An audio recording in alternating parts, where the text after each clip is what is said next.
et ce webinaire vous sera donc communiqué par mail. Donc, vous aurez le support de présentation ainsi que l'enregistrement directement par mail. Donc, je réponds déjà aux questions qui vont m'être posées là-dessus. Hop.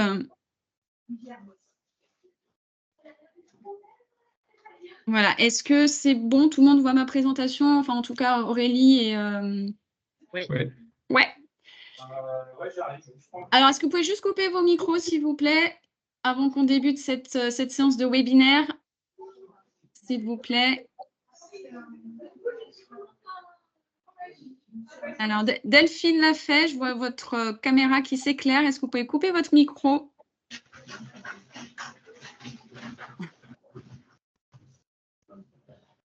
Bon, alors, voilà, super. Donc, on va démarrer ce premier webinaire. Alors, je suis ravie de vous accueillir. Je pense que j'en connais aussi certaines parmi les présents. Donc, c'est vraiment avec une petite émotion que je vous présente le premier webinaire de la société Avisée que j'ai créé cette année. L'idée étant de pouvoir réaliser des webinaires tout au long de l'année et particulièrement à chaque saison. Alors, je vais essayer de garder ces précieuses minutes pour vraiment parler du sujet qui nous intéresse aujourd'hui, donc en l'occurrence les mixés. Mais toutefois, je voulais quand même vous présenter rapidement l'ambition d'Avisée. Donc, l'idée étant de promouvoir la santé tout au long de la vie. Donc, je pense qu'on partage ici tous les mêmes ambitions et les mêmes valeurs. Alors, comment? Eh bien, déjà, en essayant d'aborder la santé au sens global du terme, et pas uniquement sur le bien-être physique, mais bien social et mental. Vous le savez, on peut difficilement prendre en charge la santé que sur un volet de la santé. Le deuxième sujet, et qui fera aussi sens par rapport à ce webinaire, c'est l'idée, c'est de remettre le citoyen. Alors, vous mettez ce que vous voulez derrière citoyen, patient, résident, client, mais en tout cas, je trouve que dans nos pratiques professionnelles, on a parfois tendance à un peu oublier le consommateur, le client final, qui est en droit d'accepter, de valider, de savoir aussi, d'être informé de ce qu'on fait pour lui, en tout cas de ce qu'on entreprend pour lui. Et donc, l'idée, c'est bien de remettre le citoyen au centre des réflexions et je pense que l'exercice aujourd'hui sur les mixés va parfaitement illustrer ces propos. Et donc, pour permettre de remettre ce citoyen au centre des réflexions et aussi nous-mêmes en tant que citoyens, l'idée, c'est aussi de favoriser ce qu'on appelle la littératie en santé. C'est un grand mot pour dire que finalement, plus on est informé, plus on est en maîtrise de ces termes techniques, et plus on pourra prendre des choix et des décisions justement avisées sur nos décisions et notre santé. Et bien sûr, l'idée de tout ça, c'est d'essayer demain, alors sans prétention aucune, mais de faire bouger les lignes, d'essayer de repenser les stratégies tant préventives que curatives dans les établissements, au domicile des gens, les stratégies politiques aussi, en tout cas d'y contribuer. Parce qu'aujourd'hui, et on le verra aussi dans ce webinaire, qu'à un moment donné, on a aussi besoin de prendre du recul sur nos pratiques, peut-être des pratiques anciennes, et du coup, de se reposer des questions et potentiellement de changer nos pratiques. Et puis le dernier élément qui me semble important aussi, c'est que vous savez, on est dans une société qui bouge beaucoup et que aujourd'hui, on ne peut pas passer outre les nouvelles technologies. Dans les nouvelles technologies, je pense bien sûr à l'intelligence artificielle. Et donc, il faut arriver aussi à ne pas l'ignorer, à ne pas en faire un ennemi, mais au contraire, c'est de savoir comment on peut intégrer ces nouvelles technologies pour améliorer notre santé. Et donc, à ce titre, j'en profite pour vous dire qu'il y aura un webinaire sur ce sujet. Alors, vous pouvez d'ores et déjà noter la date dans vos agendas si ce sujet de l'intelligence artificielle dans le secteur de la santé vous intéresse. Donc, le 5 septembre, si vous pouvez couper les micros, je suis désolée. Donc de midi à 13h, on garde toujours le même créneau horaire. Donc je vous communiquerai en tout cas les informations sur ce webinaire à venir et puis sur les réseaux sociaux. Donc n'hésitez pas à me suivre sur LinkedIn si vous voulez en savoir plus sur ce webinaire à venir. Alors déjà, simplement, rapidement, pourquoi j'ai décidé de créer des webinaires parce que je reste convaincue en tant que professionnelle de santé qu'on a tous besoin de monter en compétences. C'est évident. La nutrition, si on se prend le cas de la nutrition, c'est une science qui évolue, mais toute science évolue. Et donc, on a besoin de monter en compétences de par l'environnement qui évolue. Et donc, dans cet environnement qui évolue, on doit aussi apprendre aussi vite que notre société évolue aujourd'hui. Donc, pour moi, en tout cas, ces webinaires doivent avoir ce sens-là. Comme je le disais tout à l'heure, doit aussi nous aider à changer de regard sur nos pratiques, parce qu'on n'est pas, même si on est expert sur certains sujets, on peut aussi parfois manquer de recul face à notre quotidien. Donc, je pense que c'est important de prendre ce recul-là et de prendre 1 heure aujourd'hui pour prendre ce recul-là. Et d'ailleurs, on sera très fiers avec Aurélie et Xavier si à l'issue de ce webinaire, vous aurez justement cette prise de recul nécessaire dans vos pratiques du quotidien.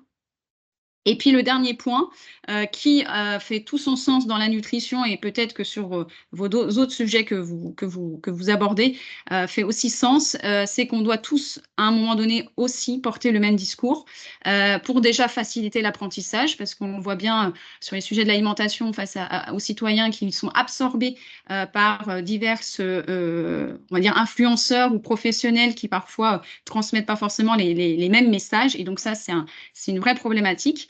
Donc l'idée étant voilà, d'avoir ce même discours, et puis surtout pour entreprendre des changements, puisque si on est convaincu qu'il faut changer nos pratiques, il va falloir aussi accompagner le changement dans les pratiques de nos collègues. Alors pourquoi les mixés? Pourquoi sur ce premier webinaire j'ai voulu parler des mixés? Alors la première chose, c'est parce que alors bon, je ne me suis pas présentée, mais on aura l'occasion d'échanger si vous le souhaitez à l'issue. Mais moi, j'ai 15 ans d'expérience et notamment 15 ans d'expérience dans les EHPAD. Et ce qu'on peut constater encore aujourd'hui, c'est que finalement, c'est une mise en œuvre opérationnelle aujourd'hui qui est basée beaucoup sur les croyances et sur des pratiques anciennes. En tout cas, c'est ce qu'on va essayer de vous démontrer ici.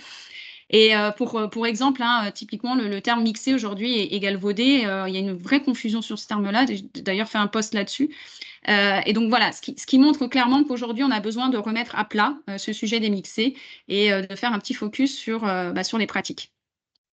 Le deuxième, c'est parce qu'il y a eu aussi des référentiels, notamment le référentiel IDDSI ou ITSI, en fonction de comment vous le dites, qui sont, on s'en rend bien compte, aujourd'hui mal connus, pour autant très utilisés dans les communications, dans les supports de formation, mais pour autant mal interprétés ou en tout cas mal analysés et encore aussi mal connus par les établissements. Donc, ça me semblait en tout cas intéressant de reparler de ce sujet.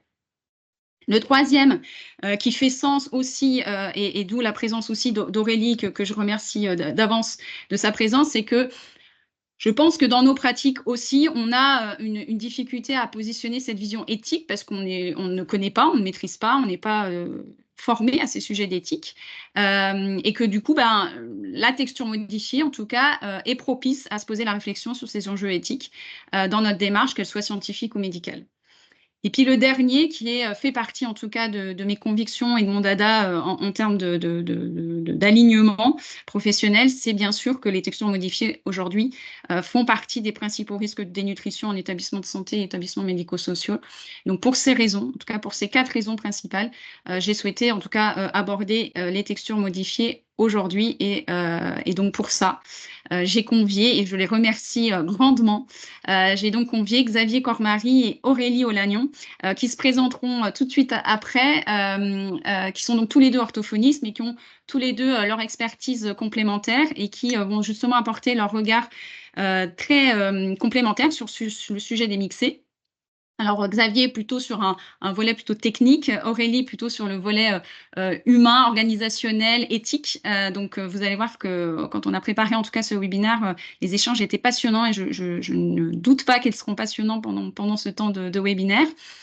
On va essayer bien sûr de respecter les 1 heure de webinaire. On va se garder un temps de questions-réponses à la fin. Donc, n'hésitez pas à les mettre dans le chat pendant toute la durée de la présentation pour poser vos questions à la fin de cette présentation. Xavier, Aurélie, je vous laisse vous présenter en 2 minutes top chrono, et ensuite on pourra enchaîner avec le webinaire. Donc, priorité aux femmes, on est d'accord, Xavier? On laisse la parole à Aurélie. Allez, donc Aurélie Olagnon, je suis orthophoniste et aujourd'hui donc gérontologue, consultante en gérontologie, et j'accompagne les établissements à domicile et aussi institutionnels, donc EHPAD, dans la conduite du changement politique alimentaire, dans le sujet qui nous concerne, et aussi de manière globale dans tout ce qui est management et gouvernance. Voilà à peu près, en gros. Merci Aurélie. Xavier. Oui, voilà, donc moi je suis Xavier Cormary, je suis orthophoniste libéral dans la région de Toulouse. Et j'ai une expertise concernant les troubles de la déglutition des personnes âgées en faisant des formations dans les EHPAD, puis en allant y bosser, hein, en allant faire mon boulot d'ortho, en faire des bilans et essayer de trouver des solutions pour les patients. Bon, j'ai une assez grosse expérience un peu partout en France de formation et d'intervention, notamment avec des entreprises de restauration collective, en particulier Sodexo, avec lesquelles on a fait un très beau projet sur manger, et on va vous expliquer comment, et aussi avec Ensemble, qui se lance aussi dans l'aventure. Ce qui ne veut pas dire qu'il n'y ait pas d'autres qui ne le fassent pas, c'est ceux que je connais. Voilà. Parfait, merci Xavier, merci Aurélie.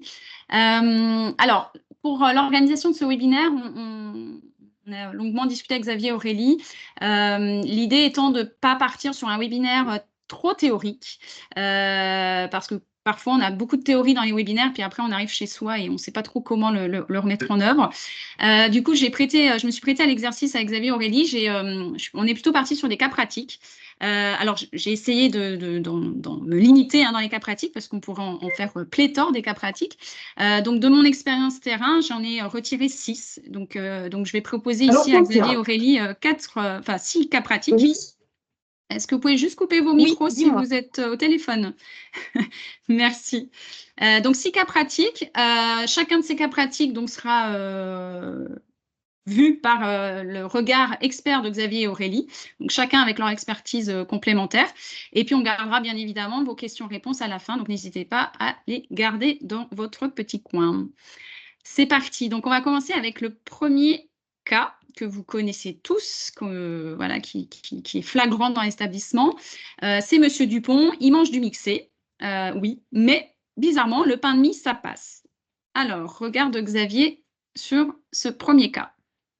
Donc ce qui est écrit, c'est-à-dire que la première chose à avoir en tête, c'est ce monsieur, il peut manger, il peut mâcher, sinon il pourrait pas manger son pain de mie, du moins on peut le supposer ou fortement le supposer. Et c'est une discordance entre ce pain de mie qui est à mâcher et le mixé qui est une texture qui est pas à mâcher justement, qui essaie de répondre à l'absence de mastication. Donc il y a un truc, c'est quelqu'un qui peut ou doit mâcher du pain de mie et de l'autre côté qui a une alimentation qui propose pas ça. Donc s'il peut en manger, c'est qu'il peut probablement mâcher, mais il serait prudent de valider cette capacité par un test. Le test qui existe qui peut permettre de faire ça, c'est le test de Thomas. Thomas, je vais le mettre dans le chat parce que ça ne s'écrit pas tout à fait comme... Voilà, je l'écris. Test de Thomas. C'est un test donc qui permet de valider la mastication, de s'assurer que les gens mâchent. Mâcher, c'est faire ce mouvement-là avec c'est de bas en haut, et puis un travail de langue aussi. On va faire une formation sur le sujet là maintenant, mais voilà, l'idée c'est de vraiment valider ça pour être sûr que ce patient peut mâcher. Et s'il peut mâcher, ça va être intéressant de lui proposer une texture, sans lui imposer, hein, mais lui proposer une texture qui soit une texture à mâcher. Je dis sans lui imposer parce qu'il y a des gens qui souhaitent rester à une alimentation mixée avec du pain de mie, s'ils le veulent, mais enfin c'est une perte de chance quand même, souvent ça vaut le coup de leur proposer autre chose à ces gens-là. Voilà, je peux en dire très simplement. Du Ok, coup, Aurélie. de mon regard, donc déjà se poser la question, qui c'est qui a décidé de lui donner du pain de mie? Parce que la personne qui lui a donné du mixé, elle lui a donné aussi du pain de mie. Donc, dans le côté organisationnel, si vous êtes dans un établissement, quel a été l'instigateur de cette décision? Est-ce que c'est le médecin? Est-ce que c'est l'infirmière? Est-ce que c'est la famille? Est-ce que c'est l'aidant? Voilà, remonter un petit peu le fil. Et puis, cette personne-là, un pain de mie, c'est quelque chose qu'elle va prendre à la main. Est-ce qu'elle peut le prendre elle-même? Est-ce qu'elle peut se nourrir seule? Si elle peut mâcher, c'est qu'au niveau moteur, on a quelque chose qui reste aussi. Donc, s'interroger sur les capacités de cette personne-là à se nourrir seule. Là, c'est vrai que moi, je vais à chaque fois vous poser des questions. Je ne vais pas forcément vous apporter des réponses, mais je vous donne des moyens peut-être pour aller chercher les réponses dans votre entourage et dans l'entourage du patient. Alors, moi, je vais plutôt dire résident. Ça va être plutôt le cas de la personne âgée. Et puis, est-ce qu'on lui a demandé en fait ce qu'il préférait? Autant il va manger du mixé, il va manger du pain de mie, mais ça se trouve, il préfère un quignon de pain. Ça se trouve, il pourra le manger sans clignote pas. Parce qu'il y a aussi un côté émotionnel de l'alimentation. Ça, je pense qu'on aura l'occasion de revenir dessus. Le côté émotionnel va faire que peut-être que le pain de mie va passer aussi, que le mixé, bah, c'est pas bon, ça passe pas et ça ne passera pas. Donc, toutes ces questions à s'interroger derrière, à revenir en arrière sur comment on en est arrivé là et après enchaîner sur ce que Xavier a proposé. Bon, bah, on fait un test. Clairement, ce monsieur est en capacité de mâcher. Donc, on va se poser la question, s'il peut mâcher, est-ce qu'il peut mâcher autre chose? On va partir de l'existant et après, on va adapter au fil du temps. Merci. Alors, on va voir maintenant le cas numéro 2. Là, c'est Madame Bernard. Elle a toussé fortement ce midi. Je préconise qu'on la passe en mixé. Xavier. Quittez-toi pour préconiser. Mais oui, c'est fondamental, c'est qui, avec quoi? Parce que avec quoi, avec quel savoir, avec quelle compétence, avec quelle inquiétude? Bon, déjà, le premier truc, c'est l'inquiétude, c'est le premier outil soignant. Donc je sens qu'il y a un problème, c'est très respectable. C'est le premier outil, je rentre dans une chambre, je sens qu'il y a une embrouille, je sens qu'il y a un truc. Donc l'inquiétude, c'est le premier outil de soin. La question, c'est qu'est-ce qu'on en fait? Donc en l'occurrence, l'atout, est-ce que c'est un indicateur fiable de troubles de déglutition? Et si c'est un trouble de déglutition grave, ce qui sera signalé par l'atout? Vous voyez, ça marche dans les deux sens. Ben non, en fait. Regardez, si vous faites une fausse route avec de l'eau et potentiellement vous allez tousser longtemps. Regardez, vous faites avec je sais pas, essayez tout à l'heure avec un peu de vin, ça pique. Bon, ben voilà, vous allez tousser longtemps, vous allez avec la gorge irritée, mais le danger, il n'est pas majeur. Le problème, c'est que quand quelqu'un tousse, ça ne nous donne pas une information sur un risque de complication. Ça ne dit rien. Ça nous dit juste, ben oui, il tousse. Il a fait une fausse route, mais bonne nouvelle, il s'en est sorti. Et dans l'autre sens, quelqu'un qui tousse pas, c'est peut-être quelqu'un qui est en train de faire une obstruction laryngée complète. Donc, quelqu'un qui est en train de s'étouffer, c'est pas s'étouffer genre, je n'ai plus d'air qui rentre dans mes poumons. C'est quelqu'un qui tousse pas. Vous voyez l'ambiguïté du mot s'étouffer. Oh, il tousse, il s'étouffe. Non, s'il tousse, c'est qu'il ne s'étouffe pas. OK, donc, c'est pas un bon outil. Et quand la toux est forte, et plus elle est forte, c'est en fait une bonne nouvelle. Enfin, c'est une mauvaise nouvelle au départ, on a fait une fausse route, mais c'est une bonne nouvelle si on tousse et qu'on tousse fort, c'est qu'on est en train de nettoyer tout ça, voire même de rééduquer la toux, on pourrait dire, dans une vision rééducative de la chose. Et derrière, de donner du mixé à quelqu'un qui a toussé, alors fortiori s'il a toussé avec de l'eau, même s'il a toussé avec un aliment, le problème c'est que le mixé n'est pas protecteur des fausses routes. Donc déjà on a un problème d'éducation au départ, et puis le deuxième c'est qu'on n'a pas vraiment d'outils. Avec le mixé, on n'a pas de protection de ce qui nous inquiète des fausses routes. C'est-à-dire que 61% des gens qui sont morts étouffés, des gens âgés de plus de 65 ans, dans la seule étude qu'on ait sur le sujet, c'est une étude post-mortem faite par des médecins, le nom m'échappe, comment on dit? Légiste. Voilà, merci, des médecins légistes, et qui montrent qu'en fait, chez les gens de plus de 65 ans, dans 61% des cas, les gens qui étaient morts étouffés, ce qu'on trouve au fond de leur gorge, c'est du mixé, au fond de leur bouche, c'est du mixé ou du haché. Donc en fait, c'est une texture qui, dans au moins 61% des cas, n'a pas protégé les gens des fausses routes. Un truc Donc bref, c'est pas un outil qui protège les gens des fausses routes. Donc, ils toussent, c'est pas forcément une mauvaise nouvelle. Donner du mixé, ça n'a pas forcément d'effet sur son risque d'obstruction. Voilà. Ok. Du coup, l'atout, j'enchaîne un petit peu ce que dit Xavier, c'est une inquiétude. Moi, je vais dire que c'est un point d'alerte à un instant T. L'atout, elle doit être mise dans son contexte. Effectivement, ça part d'un bon état d'esprit de se dire, oh là là, il a toussé après le repas. Alors, c'est Madame Bernard. Elle a toussé après le repas. Mon Dieu, elle fait une fausse route. Ouais, mais elle a toussé après le repas, peut-être qu'elle a pris un fou rire avec une copine, peut-être qu'elle a un RGO, peut-être qu'elle a mal avalé sa salive et peut-être que en fait, c'est juste un instant T. Donc, le côté signal d'alerte, c'est intéressant. Si vous êtes en établissement, hop, qu'est-ce qu'on fait? On trace, on fait une transmission. Point. Voilà, on met ça, on en parle, comme ça, ce sera traité et ce sera à mettre en relation avec d'autres observations, d'autres soignants. Quand on est seul face aux patients ou aux résidents, c'est à cet instant-là. Mais ça ne présage pas du reste de son existence et de son quotidien. Donc, c'est important là de tracer et de faire le lien avec les autres pour pouvoir en parler après. Et là, peut-être que vous allez vous rendre compte que, effectivement, comme le dit Xavier, bah, juste, il y a eu un verre de vin où le thé était trop chaud et ça l'a fait tousser. Et c'est chouette. Moi, vraiment, c'est ce que je dis aux équipes. Quand la personne tousse, c'est top. C'est quand elle ne tousse pas que là, ça pose un problème. Donc, du coup, là, l'idée, on a tracé, maintenant, on observe. On observe, est-ce que ça revient, est-ce que ça ne revient pas? Et là, ça va être quelque chose qui va être au fil du temps. On sait, ce qui est insidieux dans les EHPAD, à domicile, avec des personnes qui ont des troubles cognitifs, ça va être la fausse route silencieuse. Donc, de fait, elle ne va pas faire tousser. Donc, c'est celle-là qui va inquiéter. Alors oui, la personne tousse, mais celle-là, finalement, ça devrait moins nous inquiéter. Donc, on trace et on observe. Et puis, la personne, elle a le droit de tousser, en fait. C'est tout bête, mais si vous demandez à la personne, vous préférez quoi? Tousser ou manger un truc un peu insipide, là, on ne sait pas trop ce qu'on mange, ou alors manger votre bonne choucroute ou votre couscous du dimanche, mais vous allez tousser. Eh bien, demandez à la personne. La personne, elle va peut-être vous dire, je sais, ça me fait tousser après, oh, mais qu'est-ce que c'est bon le couscous? Voilà, tout s'interroger aussi sur le droit de la personne à disposer de son corps et à laisser son corps aussi réagir lui-même à la situation. Et posez-vous vous-même la question à vous. Est-ce que vous préférez prendre le risque de tousser? Vous le savez, hein, des fois, on sait qu'il y a un truc, ça va nous faire tousser, mais parce que l'origine de la toux est finalement bien meilleure que ce qu'on va peut-être nous proposer pour éviter cette toux.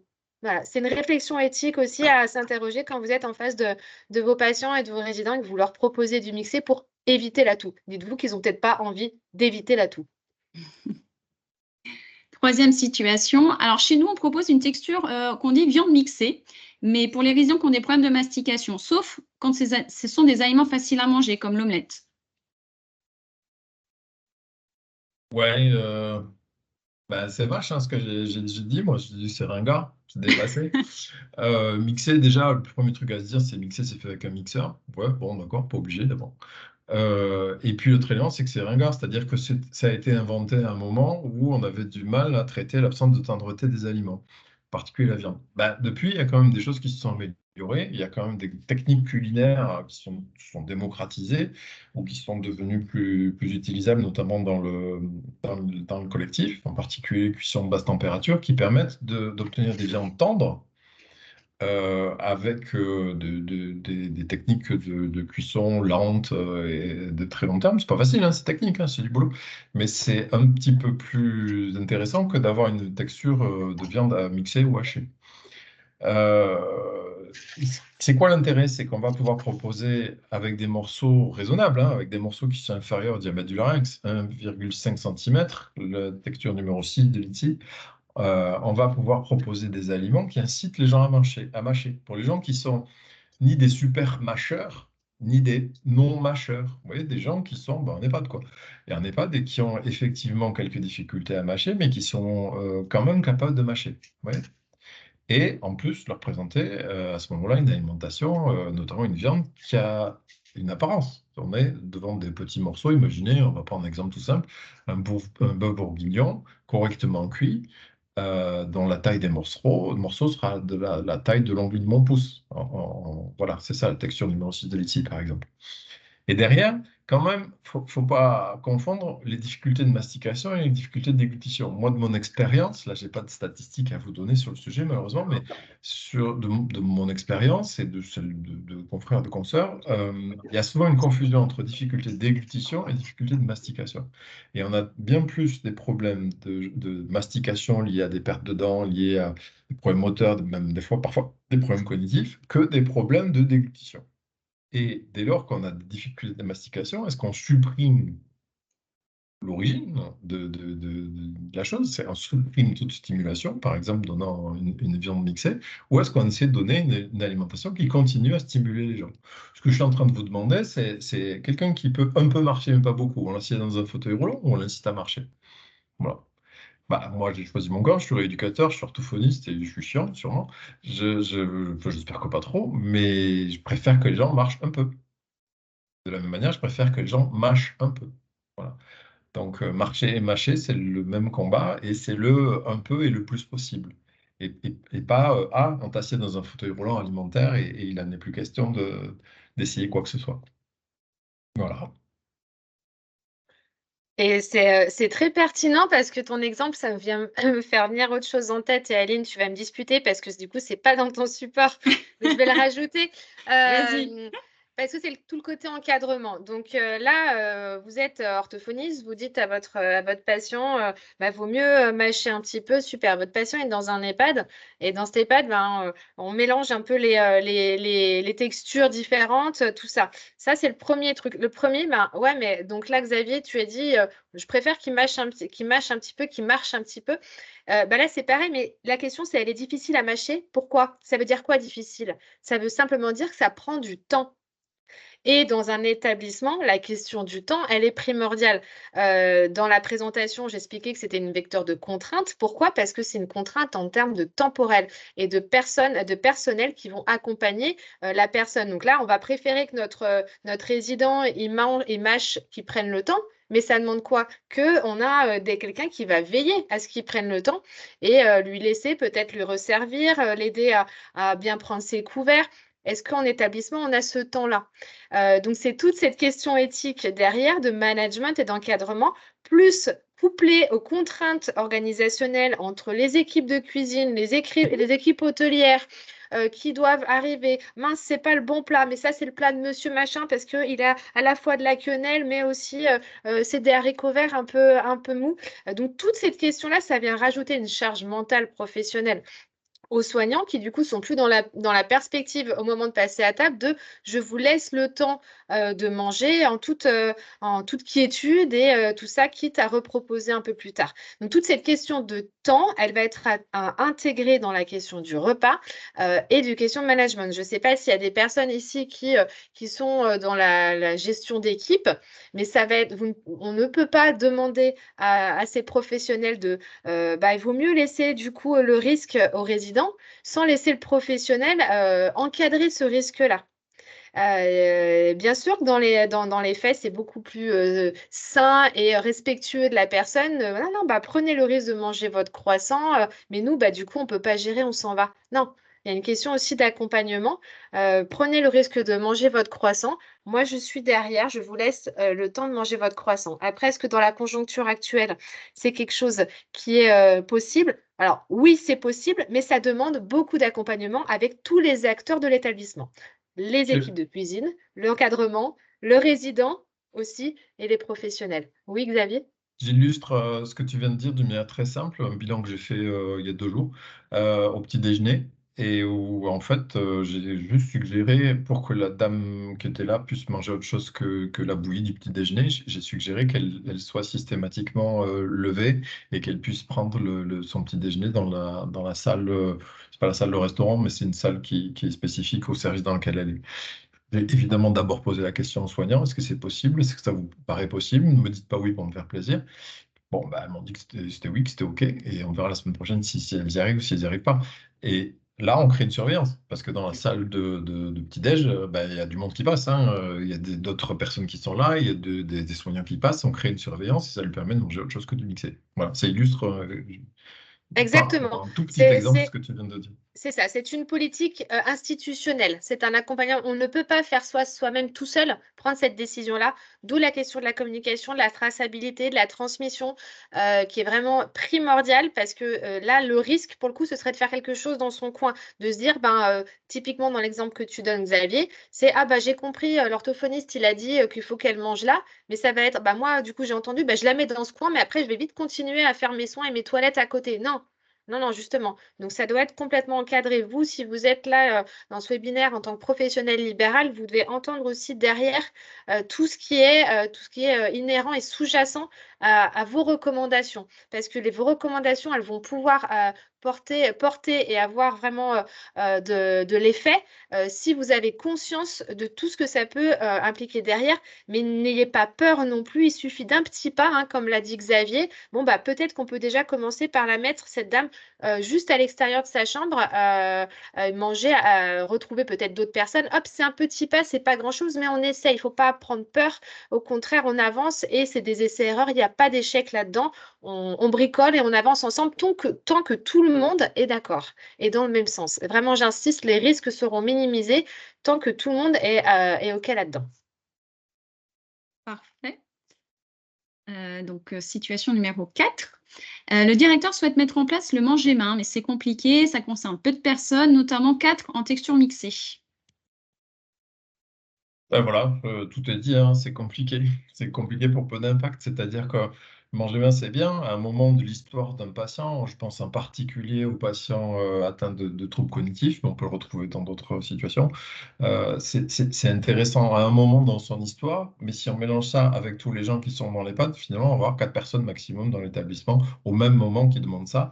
Et ça nous demande quand même pas mal de boulot en cuisine. Or, demander un process, une fabrication culinaire spécifique pour 4 personnes, c'est vraiment compliqué en termes de temps de disponibilité de cuisinier. L'autre élément, c'est que le manger-main mixé, ça marche pas, en fait. Ou c'est mixé ou c'est manger-main. Parce que si c'est mixé, et on va peut-être appeler les choses autrement, on va dire de la purée, de la purée à manger avec les mains, c'est pas facile. C'est pas impossible, mais c'est pas facile. Si on le regelifie pour le rendre attrapable avec les mains, je suis désolé, c'est plus une texture, c'est toujours une texture mixée, elle est passée par un mixeur, mais son aspect n'est plus l'aspect d'une purée. Ouais, ça, c'est l'élément à avoir en tête.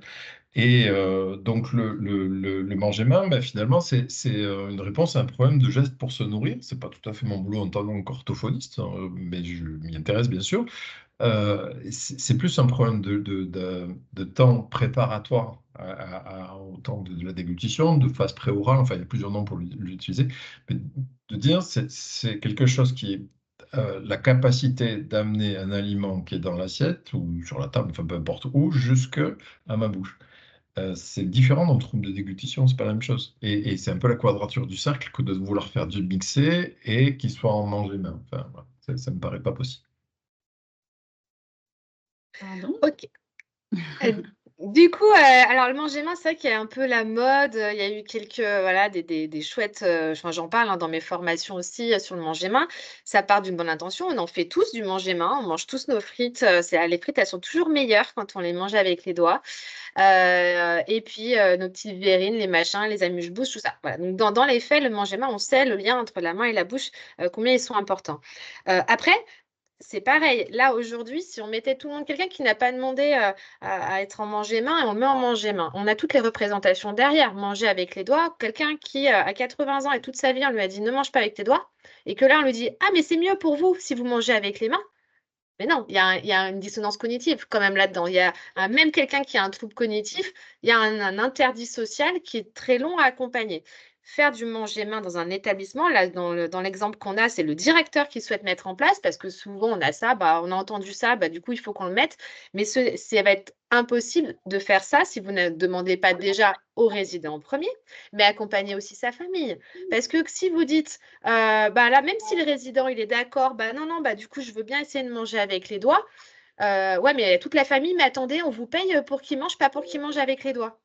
Ça, c'est une réalité. C'est une réalité dans tous les établissements. Donc, c'est un accompagnement global des familles, mais aussi des autres résidents. Quelqu'un qui va accepter, j'ai compris, par exemple, qu'avec mes troubles, c'est plus simple pour moi de manger avec les mains.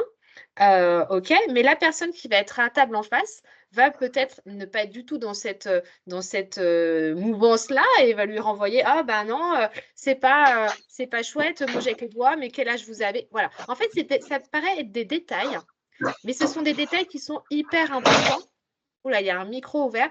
Ce sont des détails super importants qui vont avoir leur poids sur chaque repas, sur chaque moment d'alimentation. Or, on sait qu'en établissement, les repas sont les moments de sociabilité où il se passe plein de choses. Donc, dès qu'il y a un impact négatif, ça va avoir un impact sur les résidents, sur les soignants, sur tout ça. Et après, ça fait boule de neige. Donc, en fait, attention aux idées toutes prêtes. Attention aux idées toutes prêtes de le manger main, c'est une solution. Non, ça peut être une solution à un instant T pour une personne T. Exemple tout à fait personnel, j'ai une grand-mère qui a non seulement une maladie d'Alzheimer, mais une polyarthrite rhumatoïde très forte. D'elle-même, elle est venue au manger main. Elle est venue au manger main parce que c'est plus simple, parce qu'elle préfère se nourrir elle-même, être indépendante, ne pas être coincée à ce qu'on lui donne des couverts adaptés. Non, et elle s'en moque. Elle s'en moque, en fait, qu'en face, on va lui dire bah non, là, ça fait enfantin, machin. Elle s'en fiche. Elle, ce qu'elle veut, c'est manger. Résultat, elle a toujours une alimentation normale, absolument pas mixée, mais elle mange avec ses mains de temps en temps en fonction des aliments. Et ben, c'est aussi accompagner cette posture-là dans l'établissement on accompagne chaque personne et être capable d'avoir des professionnels, des résidents qui puissent être dans l'acceptation de chacun fait comme il veut. Et tout ça, ça se co-construit dans un projet d'établissement, ça se co-construit dans un projet de service. Et ça, pareil, quand vous allez faire un bilan de déglutition, un bilan nutritionnel, que vous sentez que le manger main peut être pertinent pour cette personne parce qu'elle n'a pas de frein là-dessus, parce qu'elle a compris que c'était mieux pour elle, eh bien, vous allez aussi penser qu'il y a tout l'arrière qui est derrière. Donc, accompagner cette personne dans la mise en place de cette manière de se nourrir à un instant T. Ça, c'est aussi important. Ce n'est pas parce qu'on va passer sur un type d'alimentation que ça va être ad vitam aeternam, que cette personne, elle va rester toute sa vie en manger main. Non, c'est à ce moment-là, c'est ce qui convient mieux pour cette personne. Ça doit être à chaque fois réévalué et accompagné. Voilà à peu près pour le côté management. Merci Aurélie.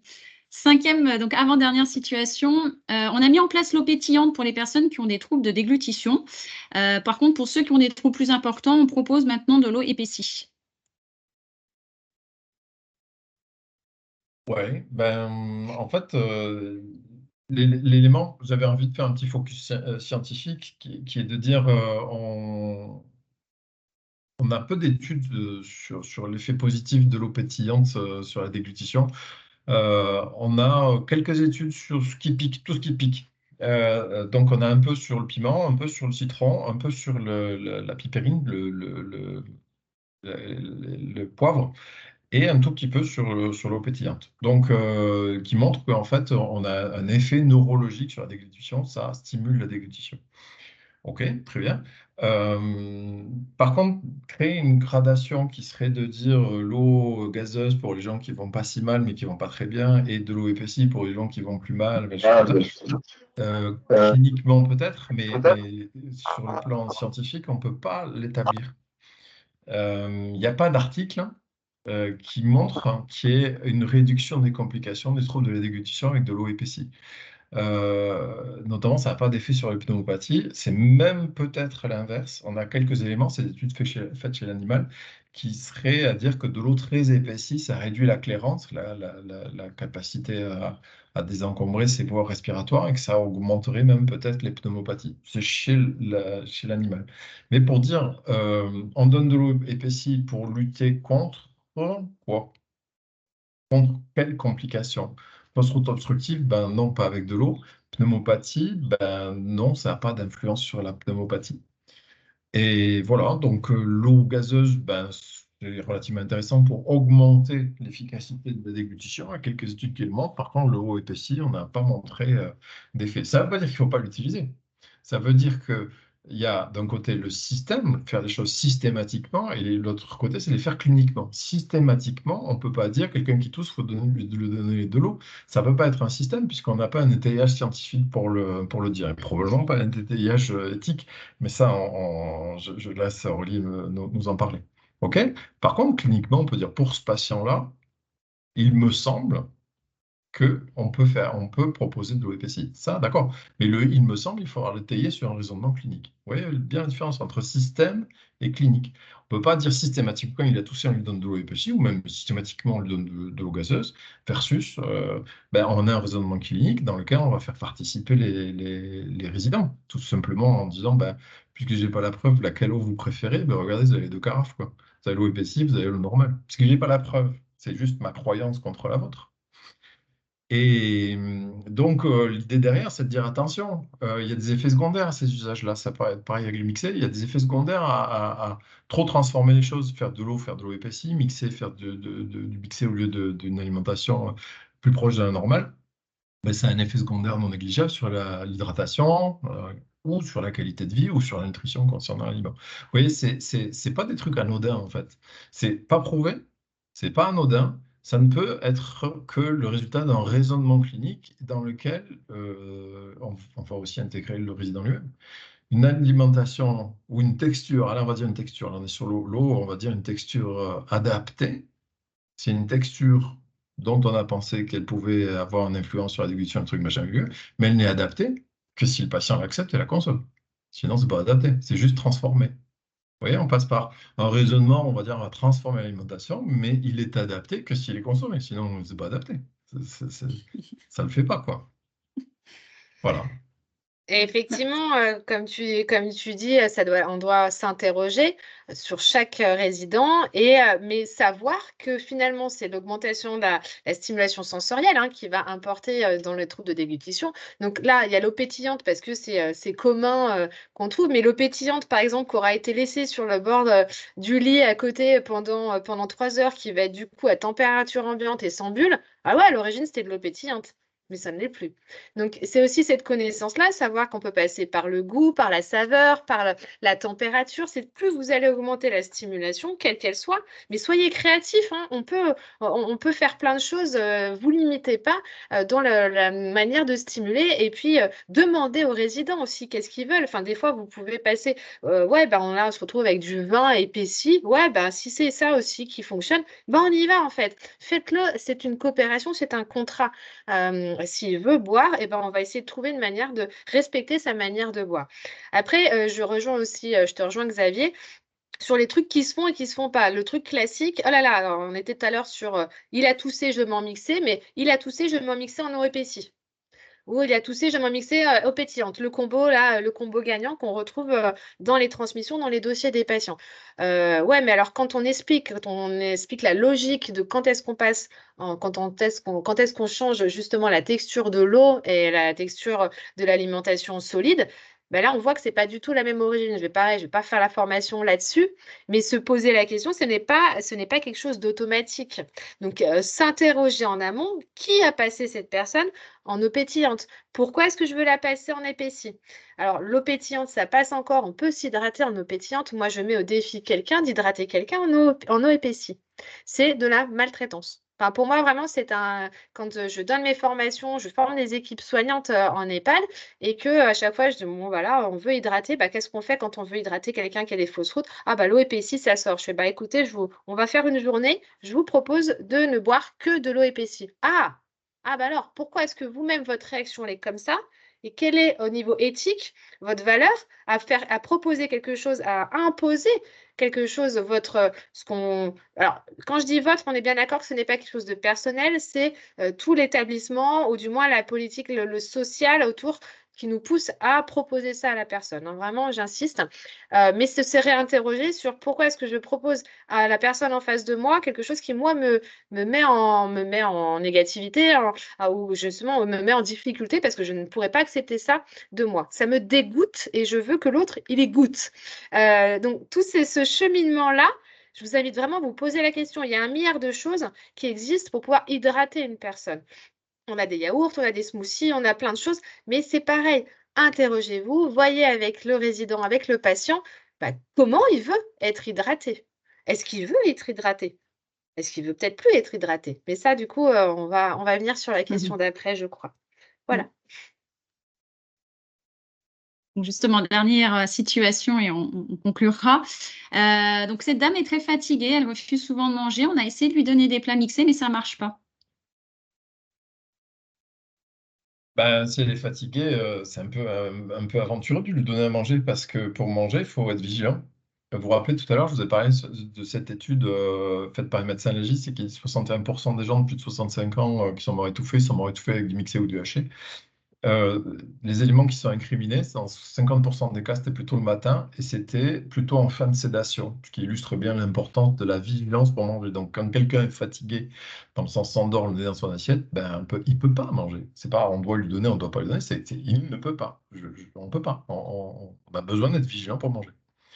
Euh, et mixé ou pas mixé, c'est pareil. Le problème de la vigilance, c'est toujours le même. Donc, on peut parler peut-être de fatigue musculaire, oui, d'accord, mais ce qui en est sur une fatigue du genre endormissement, non, ça marche pas. Il n'y a aucune alimentation qui prévient les fausses routes de gens qui s'endorment avec un aliment dans leur bouche, quel que soit l'aliment. Et s'il s'agit d'un refus de manger, hein, si c'est une dame qui repousse les plats, je ne suis pas du tout certain que la texture mixée soit plus incitative à manger. Là, pour le coup de mon expérience, pour le coup de mon expérience me parle en me disant qu'en général, les gens sont très intéressés par une alimentation où il y a à mâcher des choses. Donc, euh, quelqu'un qui refuserait de manger, ça vaut le coup de se poser la question, mais ça Aurélie le fera beaucoup mieux que moi, vous posez des questions, mais c'est aussi ouvrir les choix. Ouvrir les choix sur une alimentation autre, une alimentation qui les incite à mâcher. Mais moi, j'insiste bien sur ce truc qu'on connaît bien, qu'on voit souvent. Ah, elle était fatiguée, Madame Machin, donc on l'a mise en mixé. Déjà, ça ne tient pas, parce que si elle est fatiguée, elle s'endort dans son assiette, quoi qu'on lui donne, il y a un risque de fausse route qui est majoré. Et d'autre part, le problème, ça va être la réévaluation. C'est-à-dire que l'équipe de mardi, elle a donné du mixé, et donc celle de mercredi va pas forcément réévaluer. La dame, elle va rester en mixé, et allez, c'est parti. C'est parti, et ça veut dire 400 fois par an, cette dame, elle va manger de la purée jusqu'à la fin de sa vie. Voilà, donc vous voyez, il y a vraiment un gros risque double, qui est un risque qu'on ne protège pas plus avec du mixé, de toute façon, et en plus, un risque de non-réévaluation qui va amener les gens à ne manger que ça, se dénutrir, s'affaiblir, donc devenir sarcopeniques, donc être moins efficaces dans leur déglutition. Donc, c'est une prédiction autoréalisatrice, finalement. Je te donne du mixé, tu seras dénutri et tu auras donc des problèmes de déglutition. C'est très intéressant comme tu tournes les choses, parce que voilà, moi, la première question, c'est quelqu'un qui refuse de manger, bah, est-ce qu'il a consenti à manger? Alors, on demande à chaque fois le consentement. Donc, je suis évaluatrice HAS dans les EHPAD. On vérifie toujours le respect de l'intégrité, de la dignité, machin, machin. Est-ce qu'on vous a demandé votre consentement à la toilette? Est-ce qu'on vous a demandé votre consentement aux soins? Mais à aucun moment, est-ce qu'on a demandé votre consentement à l'alimentation? Est-ce que le fait qu'une personne n'ouvre pas la bouche, elle manifeste, son corps manifeste, même si c'est quelqu'un avec des troubles cognitifs, son corps manifeste l'envie de ne plus se nourrir. Donc là, déjà, ça doit interroger tout le monde, ça doit interroger les soignants pour qui veut nourrir qui. Voilà, toute cette réflexion-là, et c'est très contradictoire parce qu'une fois qu'on est... Donc là, si on est... je vais essayer de tourner les choses de manière positive. Quand là, on est dans une situation où la personne, on s'interroge encore. Si elle ne veut pas manger, donc on veut la passer en mixé parce que on veut qu'elle continue à se nourrir. Donc ça veut dire qu'on schématise le fait qu'elle continue à vivre. Donc on veut la passer en mixé, donc on lui met un truc dégueulasse pour qu'elle continue à vivre. Par contre, et vous connaissez tous cette situation, quand on est en personne en fin de vie, en soins palliatifs, là, on met en place l'alimentation plaisir. C'est complètement contradictoire. C'est-à-dire que du moment où on sait que la personne va mourir, ah ben là, c'est open bar, tu peux manger ce que tu veux. Voilà, ce cheminement-là, il est vraiment primordial et cette contradiction, on devrait inverser. Enfin, non, on ne devrait pas inverser. On devrait de toute façon avoir de l'alimentation plaisir tout le temps. Et le fait d'accepter que la personne, alors je vais donner un exemple que j'utilise, qu'on m'a donné très récemment et qui est assez parlant, c'est une connaissance à moi qui me parlait de sa grande-tante qui était alitée, mais qui continuait à se nourrir quand on la réveillait avec un gant froid sur la peau et que ses enfants continuaient à manger. Elle me disait, tu te rends compte, c'est chouette, elle se réveille du coup et lui donne à manger. Mais je lui dis, mais quelle violence, quelle maltraitance. Imagine être réveillé déjà, toi, tu demandes à dormir, à être tranquille, on vient te réveiller par quelque chose de violent sur une peau sensible, froid, et en plus, on vient t'enfourner quelque chose que toi-même tu refusais parce que tu étais fatigué et que tu voulais justement qu'on ne te nourrisse plus et on vient te forcer.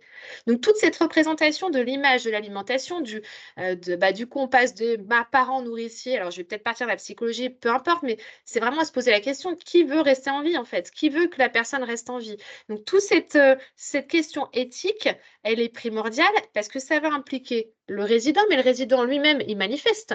Qu'il soit avec des troubles cognitifs ou pas, son corps manifeste qu'il l'a acte. Et puis c'est pareil, c'est un instant T. Ça ne veut pas dire que demain ce sera pareil.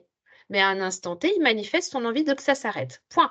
Après, ça demande d'accompagner les professionnels, mais les professionnels, généralement, ils sont formés à ça, mais aussi la famille, la direction, tout ça, tout cet accompagnement global sur l'accompagnement de la fin de vie. Nous sommes avec des personnes en fin de vie. Point. Après, c'est comment est-ce qu'on vit cette fin de vie.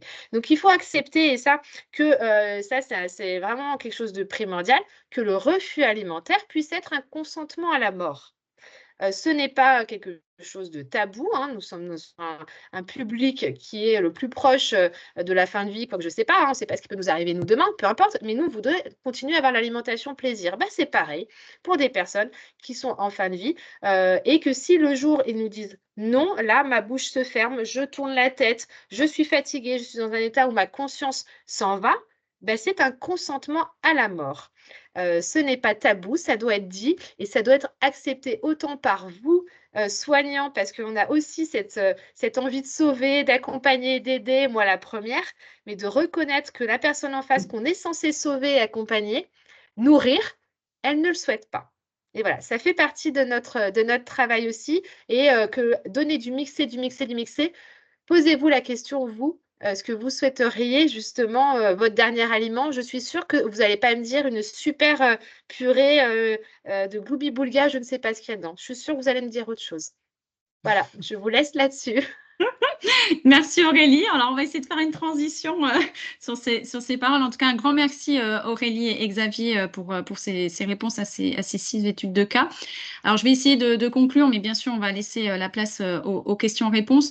Alors, moi, j'aime bien reprendre souvent le cheminement que me fait Xavier quand il essaye de se projeter sur l'alimentation en EHPAD.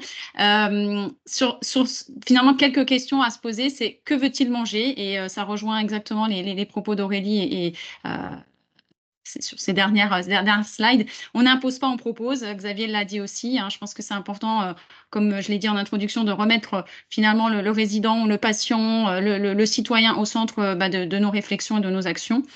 Comment on donne à manger, la posture de la personne, son positionnement à table, mais aussi comment notre posture, elle peut conditionner le fait que la personne va manger dans des bonnes conditions. Qu'est-ce qu'on donne à manger? Donc là, tout ce qu'on vient de dire sur la cohérence des textures par rapport aux capacités réelles du résident, du patient. La texture ne doit pas surtout pallier un défaut d'organisation.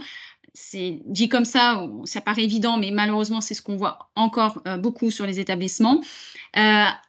Et ça, c'est important parce que c'est vrai qu'il y a souvent des doutes et des interrogations sur ces termes, mais ne pas confondre mastication et trouble de déglutition. Et peut-être qu'on reviendra d'ailleurs sur ce point là-dessus, Xavier, si tu le veux bien. Et puis, où on donne à manger, l'environnement du repas. C'est sûr que manger dans sa chambre, sur un lit, isolé, si ça n'a pas été, si l'isolement est subi, c'est sûr que c'est pas la même chose que si on mange à table et qu'on partage un repas dans une ambiance conviviale. J'insisterai bien sûr sur le volet scientifique, puisqu'on est quand même tous des professionnels, en tout cas de ce volet-là. Aujourd'hui, il n'y a effectivement pas ou peu d'études qui montrent le lien entre l'intérêt du mixé et les risques de pneumopathie et d'asphyxie. Donc ça, c'est un point qui est important et on reviendra là-dessus si vous voulez plus de détails. Et je sais que Xavier peut aussi relayer les études qu'il connaît sur ces sujets. Et par contre, là où il y a des études et des analyses, c'est sur les effets délétères des textures modifiées. sur notamment le sujet de la dénutrition, mais pas que. La déshydratation est un vrai sujet et l'insatisfaction. On sait effectivement que le résident ou le patient, il est là pour aussi passer un bon moment, même s'il est malade, même s'il a des troubles, il est là aussi pour apprécier ce qu'on lui sert à manger. Et donc, cette insatisfaction, elle est pas viable. Et puis, je finirai sur cette question, puisque voilà, Aurélie aime bien poser des questions et je partage son point de vue. Et c'est effectivement, est-ce qu'on peut aussi parler de maltraitance quand on parle de texture modifiée? Voilà, je vous remercie pour votre attention. On va passer du coup maintenant aux questions. Je vais donc arrêter mon partage de connexion. Alors, en attendant que je lise les questions que vous avez posées, Dieu sait qu'il y en a. Moi, j'en ai une, mais sans regarder ce qui a été mis, parce que je sais qu'on m'a posé souvent la question. Du coup, pour les personnes qui sont en purée lisse, la Litsi, donc 4, qu'est-ce qu'on peut donner à la place que du pain de mie? Parce que je sais qu'on me pose souvent cette question. Ah, Xavier, c'est pour toi. Je suis bien démuni pour vous répondre parce que déjà, il faut tester la mastication. Il faut être sûr qu'il a vraiment besoin d'une texture lisse. Ce patient Là, pour le coup, je vais dire patient, probablement pas résident, hein. On n'est pas c'est vraiment pas une texture qui soit bien efficace ni bien utile. Donc, est-ce que ce patient a réellement besoin? Ce qui va se passer, en fait, c'est une texture qu'on peut donner à des gens qui ont des grosses difficultés de déglutition. C'est qu'on va retrouver chez les AVC en phase aiguë ou des gens qui durent avec des grosses difficultés de déglutition. C'est un aliment qui s'écoule tout seul. Alors moi, je voudrais juste vous dire un truc, c'est aujourd'hui, on a des sondes de gastrostomie. Donc, est-ce qu'on a un enjeu nutritionnel fondamental et urgent à donner une alimentation mixée, peu appétante pour absolument nourrir les gens? Alors qu'on a quand même le recours des sondes de gastrostomie quand c'est bien fait. C'est pas bien fait partout, hein. Non, pas forcément. On n'est pas très pressé. On peut se servir par exemple de la mastication, à petite dose, hein, de petites choses, tout petits biscuits, machin qui crochent un peu, tout petit. Tout à l'heure, quelqu'un demandait, pouvez-vous revenir sur la taille des aliments en fonction de la taille du larynx? Le larynx, chez l'adulte, c'est 2 cm à peu près, 2,5 cm. Donc il faut que l'aliment il soit inférieur au diamètre du larynx, 1,5 cm. OK? Donc, on peut être sur ces alimentations-là, chez les gens qui peuvent mâcher. Donc, je continue mon raisonnement. L'alimentation mixée qui sert donc à lutter contre la dénutrition chez les AVC, c'était valable il y a 20 ans, 30 ans, quand on était très démunis, quand on faisait très peu de sondes de gastrostomie. Aujourd'hui, on fait sondes de gastrostomie. Pourquoi continuer à utiliser l'alimentation mixée? Je n'ai pas la réponse. Je ne sais pas. Je ne le fais pas, bon, en tout cas. Voilà. Donc, je ne peux pas te répondre. Il y a rien qui remplace le pain, finalement, pour l'alimentation mixée. On ne peut pas. Mixer du pain, c'est dégueu. Enfin, il n'y a pas. Pourquoi remplacer du pain? Je pense qu'il y a des éléments Non, mais voilà, en fait, la nutritionnels. vraie question, c'est est-ce que la question du pain à table, c'est une question franco-française? C'est Oui, juste se remettre. Ah, mais oui, une non, mais référentielle. tout doit être réinterrogé sur, Ouais. est-ce que vraiment la personne nutritionnellement, elle a besoin d'avoir sa baguette sur la table, point. Enfin, voilà, réinterroger sur les pratiques. Tu dis, Xavier, que ça fait 20 ans qu'on continue à donner du mixé alors qu'on a les gastrostomies. C'est juste faire un état des lieux. Est-ce qu'on a encore besoin de mixer? Point. Et ça va. Les pratiques, elles vont changer de manière globale quand les pratiques individuelles les changements de pratiques individuelles vont se multiplier. Si vous ne seriez pas là dans ce webinaire-là, à être aussi nombreux, si vous n'aviez pas envie de changer à la fois les pratiques individuelles et les pratiques collectives. Il y a une question qui va un peu dans ce sens, qui vient d'arriver. Je poserai les questions de Lorraine juste avant. Si le test de Guthrie indique une mise en place d'une texture 4 pour les boissons, que peut-on proposer en dehors des boissons épaissies ou des eaux gélifiées?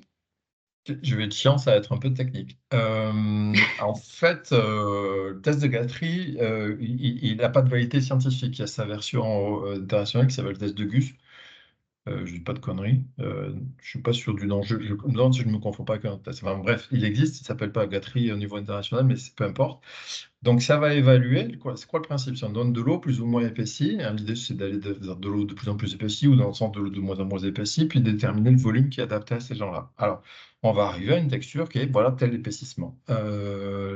Sa version internationale a été validée pour essentiellement les AVC et un petit peu pour la gériatrie. Ça nous dit une eau qui fait que les gens n'ont pas de voie mouillée, n'ont pas un peu d'engorgement, enfin un peu de produit dans la gorge. Mais ça ne nous dit pas l'impact. OK? C'est pas parce qu'on a ça qu'on a résolu le problème. Rappelez-vous, tout à l'heure, on disait on n'a pas de preuve que l'eau épaissie, ça limite les pneumopathies ou ça. Donc, ouais, on a une eau là enfin une texture de l'eau, enfin étrange, hein, on parle de texture de l'eau aujourd'hui. Donc on a une texture de l'eau qui permet d'éviter que les gens fassent tous ou la voie encombrée. Mais quel est le problème à avoir la voie encombrée? Quel est le problème à tousser avec de l'eau? C'est ça la question qu'il faut se poser. Oui, on a un test qui montre qu'avec cette eau-là, on ne fait pas de fausse route, d'accord? À l'instant T où ça a été testé. On ne sait pas pour la fatigabilité. Ça, c'était le matin, en pleine forme. Est-ce que ça sera la même chose le soir? On ne sait pas. Et puis surtout, quel est l'enjeu? Quel est l'impact d'épaissir cette eau? Contre quoi on veut lutter? Contre quel risque de complication on veut lutter? Ouais, vous voyez le truc?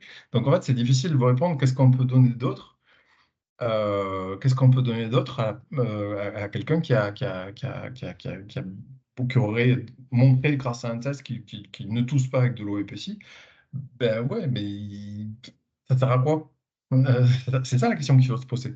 Cliniquement, on peut se la poser. Quelqu'un qui a une pneumopathie déjà, quelqu'un qui a un BPCO, ouais, on va se poser la question.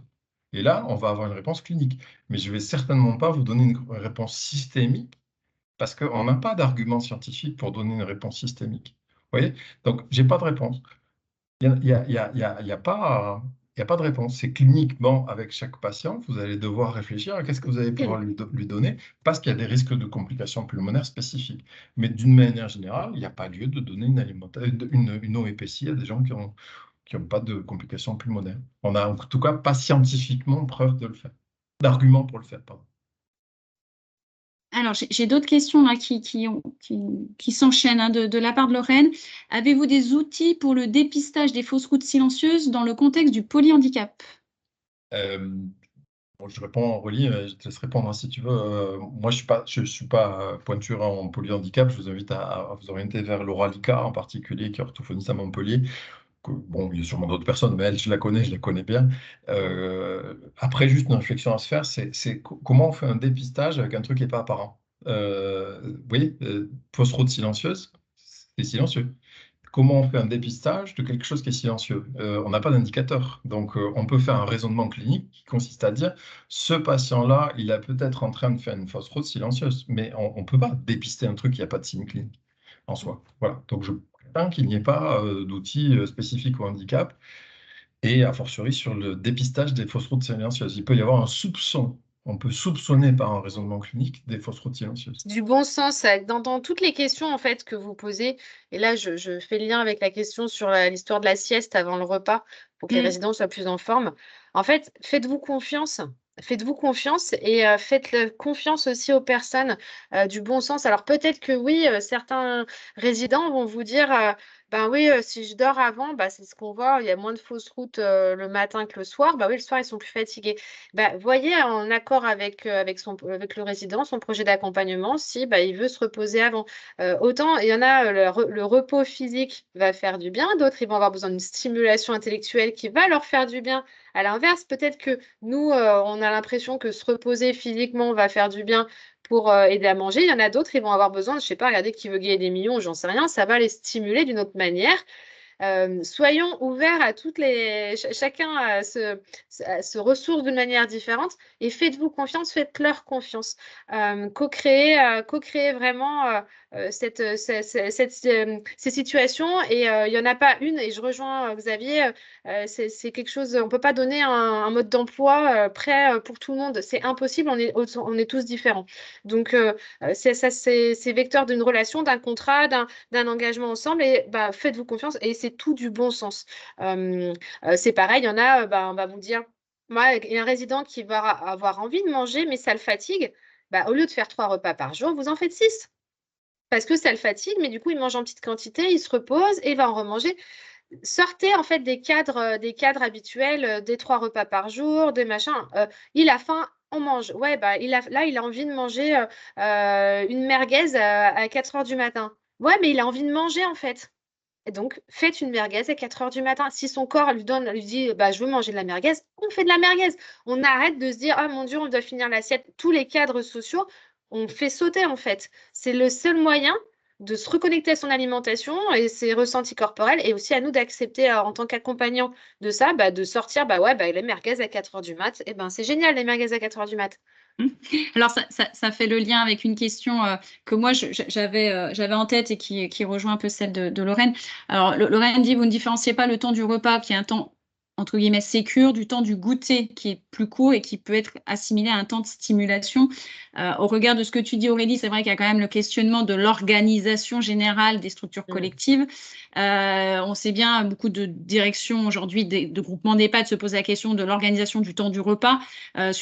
Finalement, on minimise le nombre de personnel pendant le temps du repas parce que c'est aussi le temps de pause du personnel et que finalement, ce temps du repas, il devrait être le temps prioritaire de la journée. Donc voilà, je veux bien avoir votre retour là-dessus, Aurélie, sur Moi, je veux bien l'organisation donner une et idée Xavier. très simple.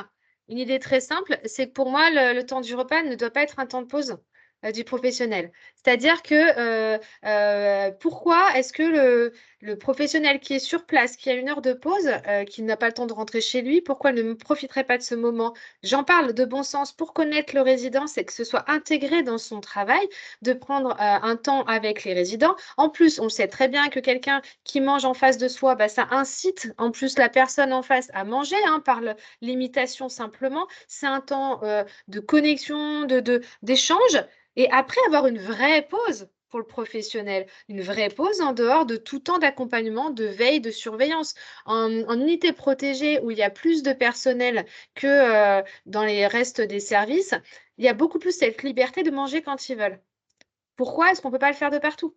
Pourquoi est-ce qu'on laisse... c'est plus simple de laisser des personnes déambuler avec des trucs à la main qui mangent. Oui, mais on peut le faire de partout.